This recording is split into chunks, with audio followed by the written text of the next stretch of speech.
9월 27일 온라인 오후 예배를 시작하겠습니다. 다 같이 사도신경으로 신앙을 고백하겠습니다.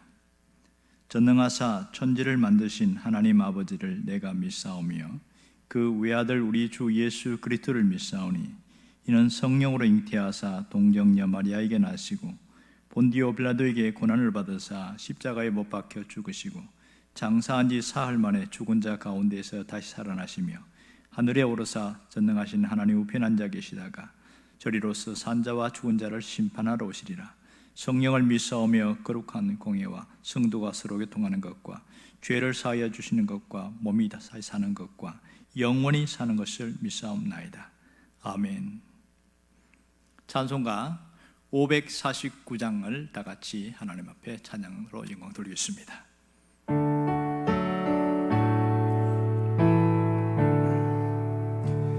내 주여 뜻대로 행하시옵소서. 온 몸과 영혼을 다 주께 드리니 이 세상 고락한 주인도 하시고 날 주관하셔서 뜻대로 하소서. 내 주여 뜻대로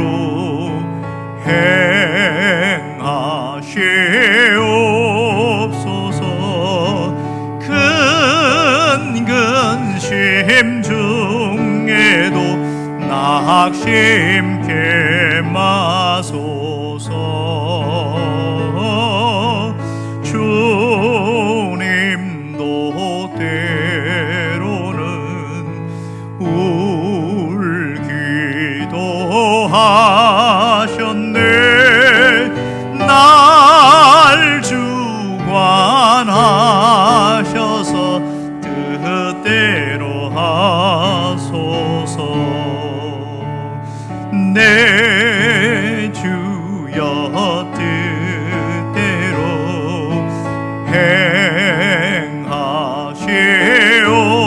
행하시옵소서. 내 모든 일들을 다 주께 맡기고 저 천성 향하여 고요히 가리니 살든지 죽든지 뜻대로 하소서. 아멘. 기도하겠습니다. 우리의 생사화복을 주관하시는 하나님 아버지, 오늘 예배에 참석한 모든 분들에게 주님이 은혜를 부어주시며 삶 가운데 인도하여 주시고 우리를 새롭게 하여 주시기를 간절히 원합니다. 또 말씀을 통해서 우리를 다시 한번 새롭게 하시고 회복시켜 주시며 늘 주 안에서 회복된 삶을 살아가도록 역사하여 주옵소서. 예수님의 이름으로 기도합니다. 아멘. 창세기 45장 5절에서 8절까지 말씀을 다 같이 읽겠습니다. 당신들이 나를 이곳에 팔았다고 해서 근심하지 마소서. 한탄하지 마소서. 하나님이 생명을 구원하시려고 나를 당신들보다 먼저 보내셨나이다. 이 땅에 2년 동안 흉년이 들었으나 아직 5년 동안은 밭갈이도 못하고 추수도 못할지라 하나님이 큰 구원으로 당신들의 생명을 보존하고 당신들의 후손을 세상에 두시려고 나를 당신들보다 먼저 보내셨나니 그런즉 나를 이리로 보낸 이는 당신들이 아니요 하나님이시라. 하나님이 나를 바로에게 아버지로 삼으시고 그 온 집의 주로 삼으시며 애굽 온 땅의 통치자로 삼으셨나이다. 아멘. 지난 시간에 이어진 말씀을 보면 유다의 변론이 나오게 되어집니다. 그래서 죽을 고비를 넘긴 이들이 요셉 앞에 서는데 오늘은 대반전이 일어나는 그런 일들이 나타납니다. 왜냐하면 요셉이 자기가 누구인지를 밝히고 있기 때문입니다. 그러니까 그들의 심리 상태를 보면 지옥과 천국을 오가는 그런 모습이라고 할 수 있겠지요. 요셉이 베냐민에 대하여 의도적으로 이 은잔을 넣게 해서 그를 볼모로 잡으려고 했는데 형들의 태도가 완전히 변했던 것이지요. 이전과 다른 모습 때문에 요셉은 깜짝 놀라게 되어졌고 그는 펑펑 울게 되어집니다. 그 이후에 이제 요셉이 자신이 누구인지를 밝히는 대목이 오늘 본문의 상황입니다. 이때에 내가 요셉입니다 이 말을 했을 때 형들은 어떤 모습이었을까요? 반가운 모습이었을까요? 아니면 기절하고 기절초풍하는 그런 모습이었을까요? 두 번째가 맞겠지요. 왜냐하면 지금 요셉이 죽었다고 생각했는데 요셉이 살아있다고 생각하니까 뭘 본 것처럼 볼까요? 죽은 귀신이 나타난 것처럼 보지 않을까요? 왜냐하면 그 20년 전에 자기들이 요셉이 구덩이에 빠졌을 때에 살려달라고 애원할 때 외면했습니다. 그리고 이 형들이 서로 작당을 해서 요셉을 상인들에게 팔아서 노예로 팔았습니다. 그때에 살려달라고 했던 그 메아리가 지금 깃전에 맴돌고 있는데 그 당시에 그 눈물을 흘리면서 그렇게 끌려가는 그 요셉을 생각했던 것을 생각하면 이게 꿈이었으면 좋겠다 그런 생각할 가능성이 훨씬 많습니다. 그들은 마치 심장이 이렇게 오그라드는 같은 그런 느낌이었을 것이고 그 심장 고동 소리가 마치 백고동 소리처럼 그렇게 크게 들렸을 가능성이 많습니다. 아, 이제 죽었구나. 그들은 기쁨이 아니라 이제는 끝났구나.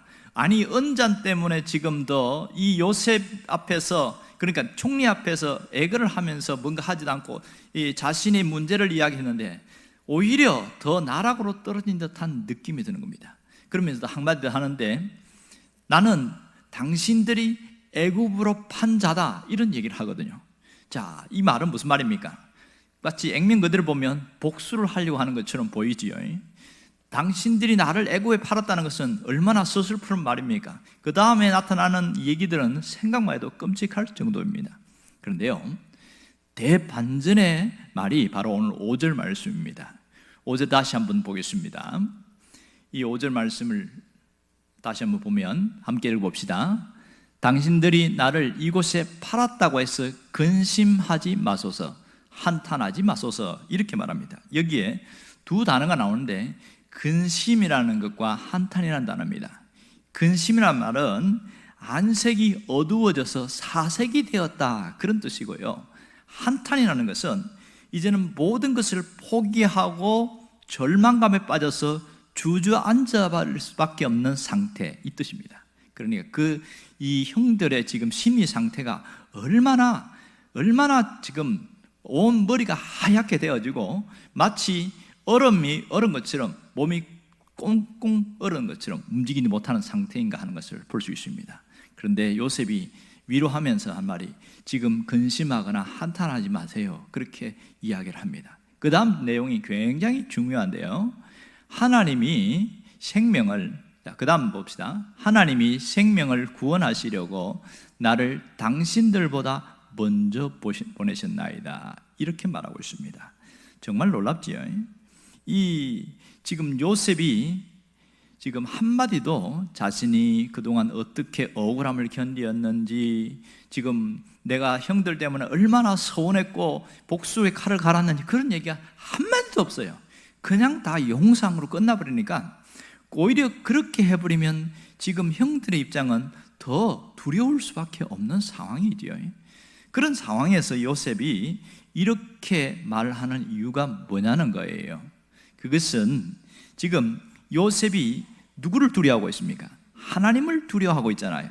그러니까 하나님을 두려워하고 믿음을 앞세우고 살아간 그 모습이 오늘 형들 앞에서도 똑같이 나타나고 있는 겁니다.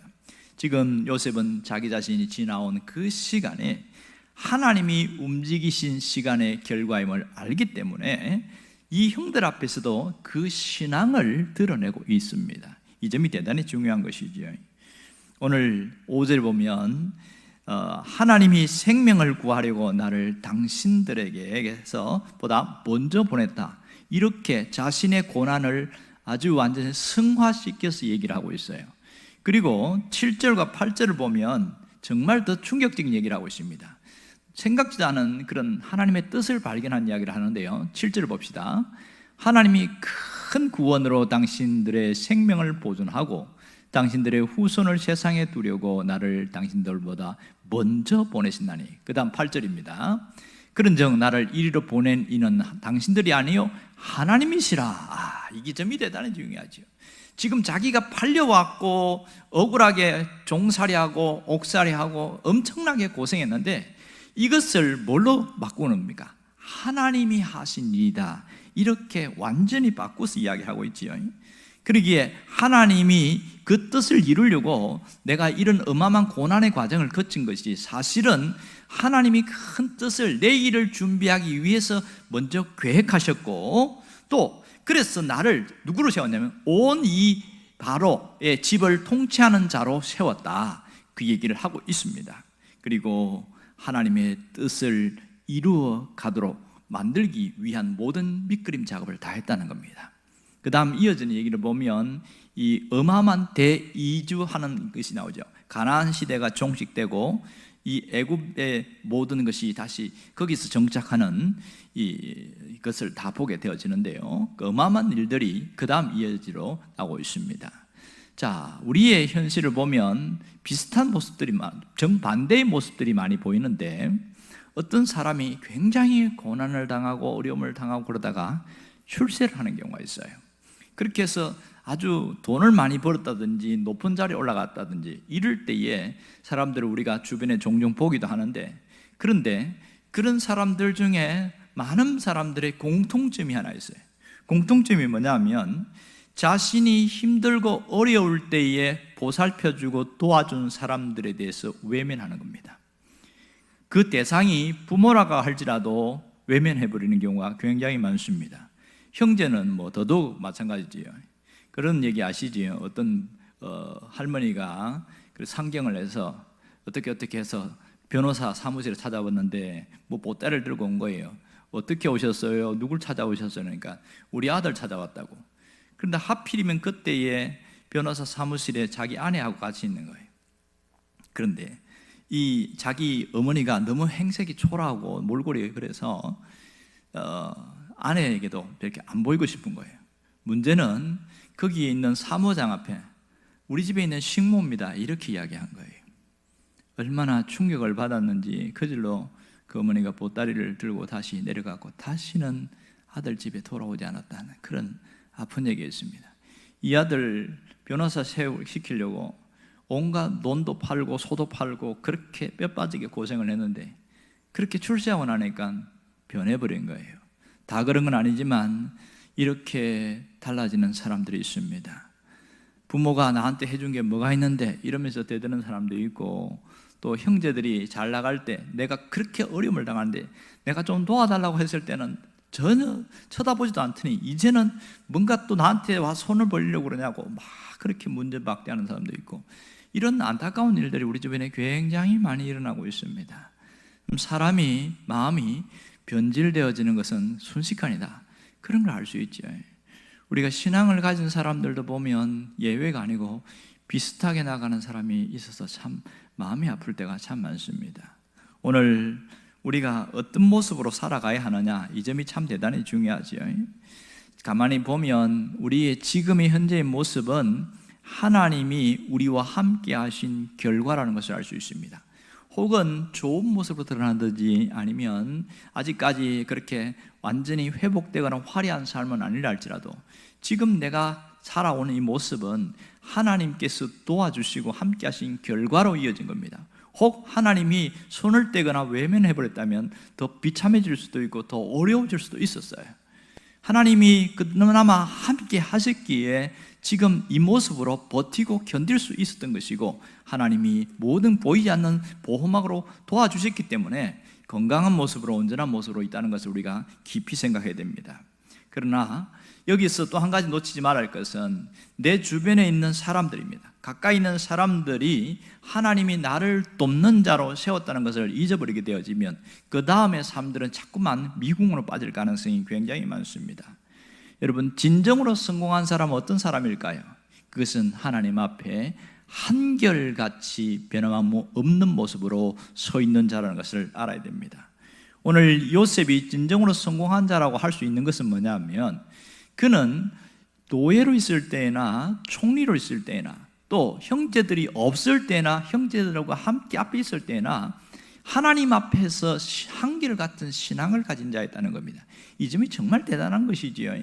이 하나님 앞에 한결된 신앙을 가진 사람은 사람을 대하는 방법이나 태도가 달라지는 걸 볼 수 있습니다. 얼마든지 형들에게 복수할 수 있고 얼마든지 그들을 골탕 먹일 수 있는데 전혀 그렇게 하지 않은 것은 하나님의 뜻을 알았고 그 하나님의 뜻 안에서 살아가고 있었기 때문입니다. 그러므로 하나님에 대한 한결같은 신앙을 가지게 되어지면 우리가 늘 하나님이 뭘 원하실까 여기에 초점을 맞추고 살아가게 되어집니다. 그럼 놀라운 일이 벌어져요. 그전에는 내가 도와달라고 했던 그런 상황들이 역전이 되어지는 그런 일들이 정말 많이 생깁니다. 하나님 안에서 머물고 있고 하나님 중심으로 세워진 사람은 비록 힘들고 어려운 과정을 지나가지만 결국은 하나님이 역전의 놀라운 스토리를 만드시는 것을 볼 수가 있습니다. 오늘 요셉을 통해서 그걸 바라보기를 원한다는 겁니다. 지금 그러면 뭘 우리가 해야 될까요? 내 생각을 바꾸고 내 마음을 바꾸는 것이 대단히 중요한 겁니다. 내 생각과 내 마음을 바꾸는 게 뭡니까? 살아가면서 우리가 사람들 사이에서 앙금이 있어요. 억울한 감정들이 남아있단 말입니다. 그런 것들이 계속 남아있게 되어지고 그것이 현재 진행형으로 이어지게 되어지면 우리가 끊임없이 그것 때문에 내일의 삶이 열리지 않고 자꾸 닫혀있는 상태로 그렇게 갈 때가 참 많단 말이에요. 하나님은 우리의 내일의 삶을 열린 삶을 살기를 원하셔요. 어떻게 됩니까? 감정들을 추스릴 수가 있어야 되고 그래서 생각을 정리를 잘하고 악한 감정들을 내려놓는 것이 대단히 중요한 것이죠. 정말 하나님은 우리가 어떻게 살기를 원할까요? 이 요셉처럼 그렇게 세워지기를 원합니다. 진정으로 성공한 사람으로 살아가기를 원하는 거죠. 이것이 하나님이 원하는 뜻입니다. 하나님은 우리가 진정한 성공한 자, 어떤 자입니까? 이렇게 회복된 자고 뭔가 내가 가진 것을 가지고 나눌 수 있고 또 베풀 수 있는 자, 이 사람이 진정으로 성공한 자라는 겁니다. 언제나 내가 있는 위치와 자리는 다를 수 있지만 하나님께서 우리를 바라보는 그 중심은 동일합니다. 그것은 너의 삶이 회복되기를 원한다. 이게 하나님의 뜻입니다. 오늘도 주의 뜻을 깊이 깨닫고 나가기를 간절히 바랍니다. 기도하겠습니다. 주님 안에서 우리가 새로운 회복의 역사가 있기를 원합니다. 오늘 요셉은 형들 앞에서 자신을 드러낼 수 있었던 것은 모든 지나온 세월들이 하나님이 움직이신 결과임을 알고 하나님의 뜻을 쫓아 살아왔기에 그들에게 복수를 하는 것이 아니라 오히려 품을 수 있게 되었습니다. 하나님은 우리가 진정한 성공자가 되기를 원하는 그 심정을 알고 언제나 회복된 삶을 향하여 한 걸음 한 걸음 달려갈 수 있도록 도와주시옵소서. 예수님의 이름으로 기도합니다. 아멘. 주기도문 하겠습니다.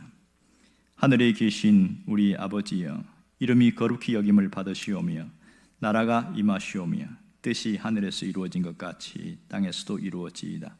오늘 우리에게 일용할 양식을 주시옵고 우리가 우리에게 죄 지은 자를 사하여 준 것 같이 우리 죄를 사하여 주시옵고 우리를 시험에 들게 하지 마시옵고 다만 악에서 구하시옵소서. 나라와 권세와 영광이 아버지께 영원히 있사옵나이다. 아멘.